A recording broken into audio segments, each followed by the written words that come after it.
Good morning, everybody. My name is Samuel Ronan, and for those of you who know who I am, nice seeing you again. For those of you who don't, I have been an integral part of the progressive community for the past 4 years, and I've been fighting tooth and nail to get our voices heard. And this year is no different. I am once again running for the chairmanship of the DNC. Now, with that being said, this is less about the DNC chair race, of which I have been officially recognized as a candidate by the Democratic Party, but more so a conversation about politics as of this morning. So, Election Day was Tuesday and it's now Friday, and we're still not sure who the next president is going to be. Yet, over the course of the last night, we saw that several states have now flipped in favor of Joe Biden. So, the interesting thing here is, it has taken 3 days of counting and counting provisional, mail-in, and every other ballot that normally isn't counted or at least weighed as heavily or as focused upon, because by this point, it's pretty clear who the president is. And although your vote matters, right, in the past, it was kind of like, well, we already know who won, so yay, they got more votes. But this year, 2020, ladies and gentlemen, your vote makes the difference. Your mail-in ballot makes the difference.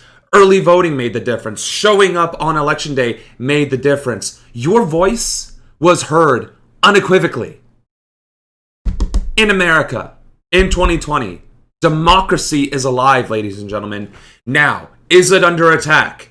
Absolutely. 100% is democracy under attack. Trump is now facing a loss. He is the first one-term president since, of course now, lost my mind, Jimmy Carter. Sorry. Nothing against you, Jimmy, by the way, if you happen to see this, just still on my first cup of joe here. So that being said,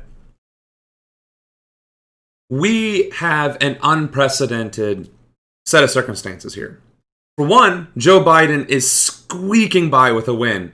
And after unprecedented election turnout and voter turnout and counting, and the races being within the margin of error all across the country.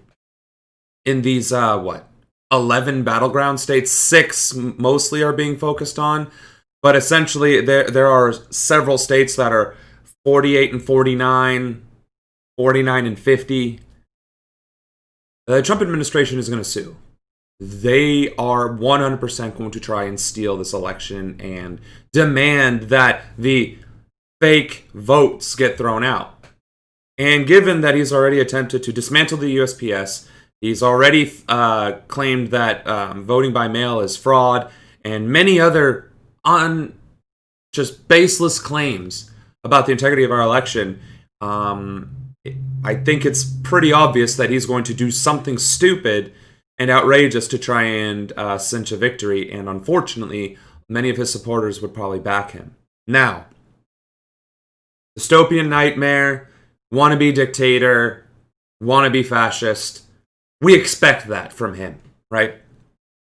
Whatever happens on that, we're going to find out next week probably, or hopefully later on today. But we are going to see something happen in the Trump campaign. It isn't going to be pretty. It's going to be ugly. He didn't build that wall around the White House for nothing. So there's that. However, the mandate that the people have set is that, one, they didn't just kowtow and bow to the will of the Democratic Party and just get in line and vote for Joe Biden. This was an exceptionally close race. Very close race. This race could not have been any closer if actually nobody wants it. So you know what? Way too close for comfort, especially when one of the candidates for president is a literal wannabe fascist. So there's that. Secondly, we have lost seats in the House and the Senate. We already didn't have a majority in the Senate, and now we lost what little oomph we might have had. Not that it amounted to anything anyway, but I'll get into that in a moment. We lost seats in the House, ladies and gentlemen. We have a majority still, but it's getting eroded.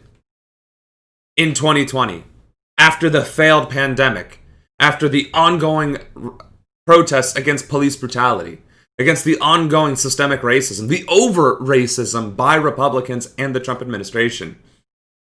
We are seeing that even then, despite all that, Democrats, and I want to be specific, neoliberal Democrats, have lost their seats. Because every single progressive that was up for re-election won by a landslide. Every single progressive policy and platform issue that was on the ballot won by a landslide. Hell, we have all drugs legal in Oregon now. Cocaine, marijuana, I mean, you name it. Oregon's the place to go now. The fact of the matter is, neoliberalism lost. And it lost hard this election. And that, ladies and gentlemen, is our greatest victory, because that is our victory. That is the people's victory. We won that battle. We fought that battle against the entire establishment apparatus on both the left and the right, and we crushed it. Now, there are losses, sure. It may be a Pyrrhian victory. Mitch is still in office. That's not good. But we see the proof of concept, right? $90 million wasted on Amy McGrath, a pro-Trump Democrat. That we can throw that phrase out the window. Clearly, we reject that wholesale. So the DNC wasted $90 million on that race. They wasted several tens of millions primarying AOC and the rest of Squad. So there's, let's call it, over $100 million wasted against progressives. On top of all the other failed elections.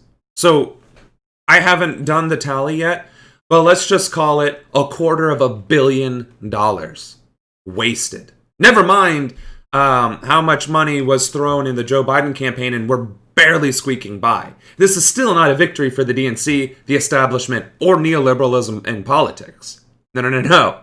This is still very much so our victory. This is very much so a people's mandate. And that is the point, ladies and gentlemen. Your vote matters. Your voice is being heard. You have strength, you have power, and it's up to you to exercise it.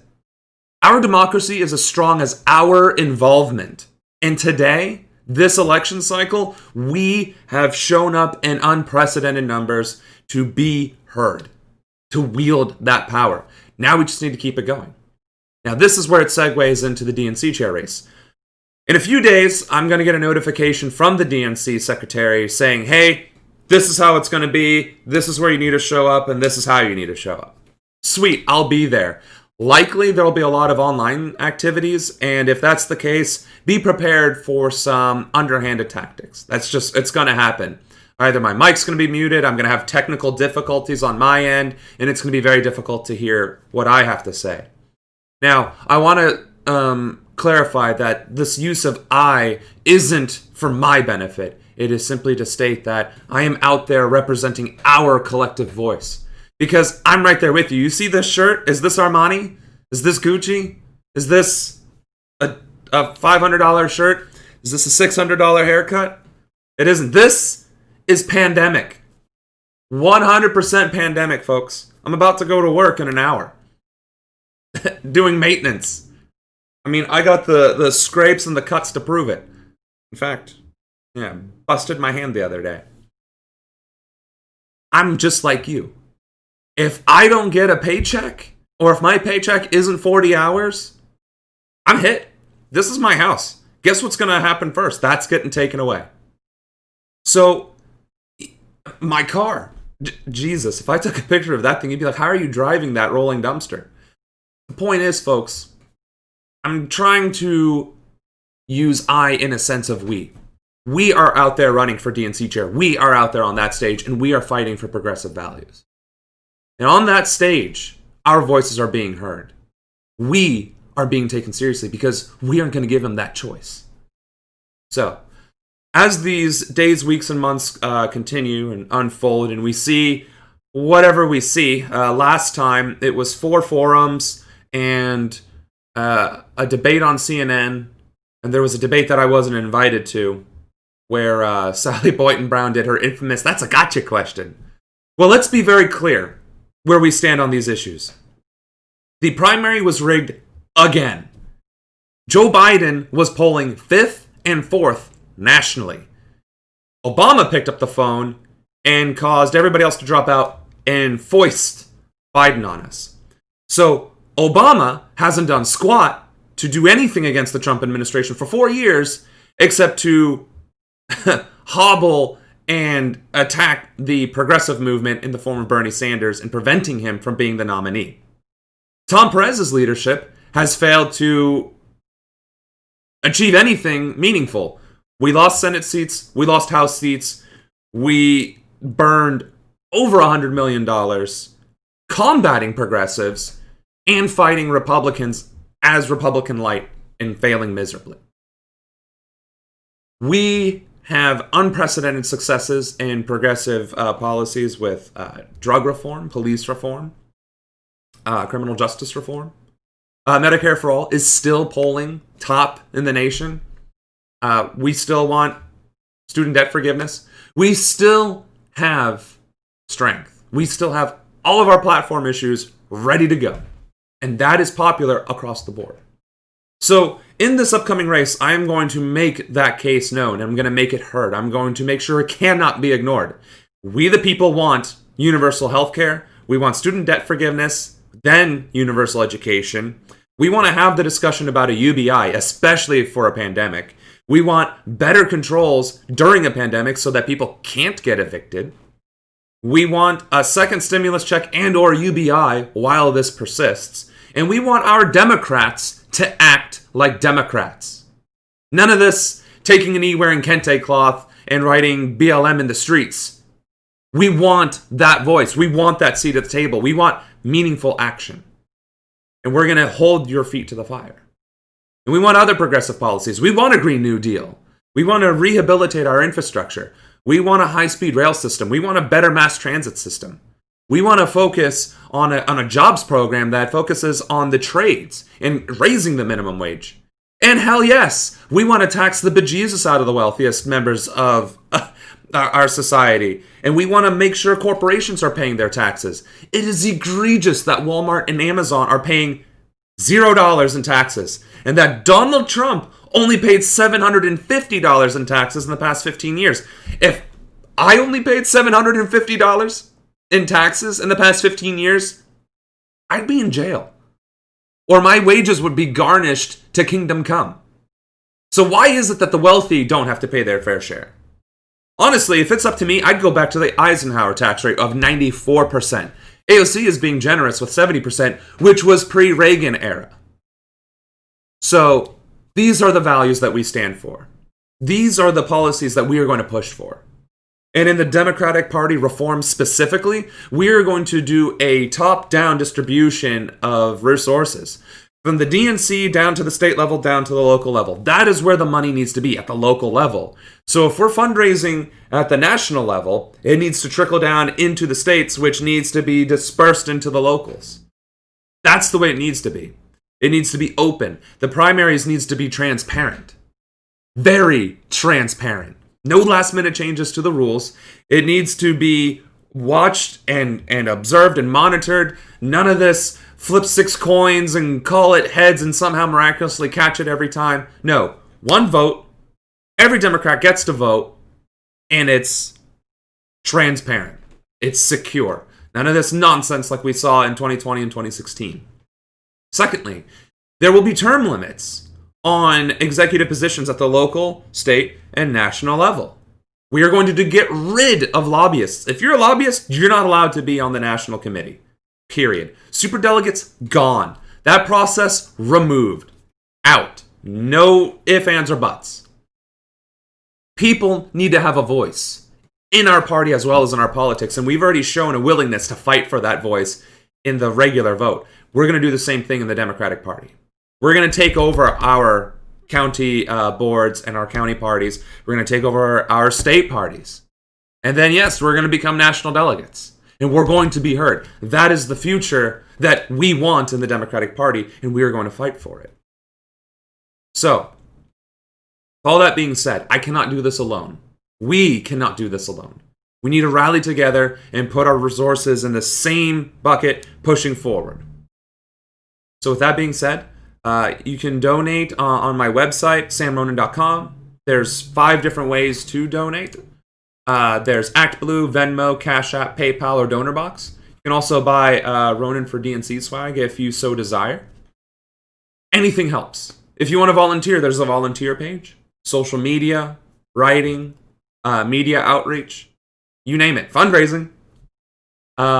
Digital assets. We're trying to develop more support for candidates and providing these tools and resources in a digital way. There's plenty of work to be done. There's plenty of work out there. And there is plenty of room for us to grow and for you to be a part of this movement. Because, make no mistake, this is a movement. This is a revolution. And some have even started calling it a Ronan revolution. So, hey, let's call it that for all I care. The Ronan Revolution. Let's be a part of it, and let's bring it down the throats of the neoliberals in the DNC. We need to tell them in one voice, one unwavering voice, that their time has come. It is past. The era of neoliberalism is over, and the time for progressives is upon us. That chapter of neoliberal politics has been proven time and time again to be false and to fail. We're going to close that chapter. We're going to set it aside, and then we're going to light it on fire. We are never going to go back to that again. And if the Democratic Party refuses to move forward, to join us in that overhaul, in that rehabilitation of our party, then they're going to find themselves on the outside. Because one thing we are not going to do is capitulate. We are not going to take steps backwards. We are going to continue to press forward because that is progress. Progress is moving forward. And if they want to be a part of that, then they need to understand that they were wrong. They need to own up to it. And then they need to roll up their sleeves, dust off them elbows, get them a little greasy, and start going to work. Every time progressives have gotten to work, hit the ground, gotten into the streets, they've gotten out the vote. They've registered voters. They've raised the funds. And they have energized the base. That is the future. That is our next iteration of the party. And we will be leading it. So thank you for coming to my channel. My name is Samuel Ronan. I am the next chair of the DNC. And together, we can and we will make a difference.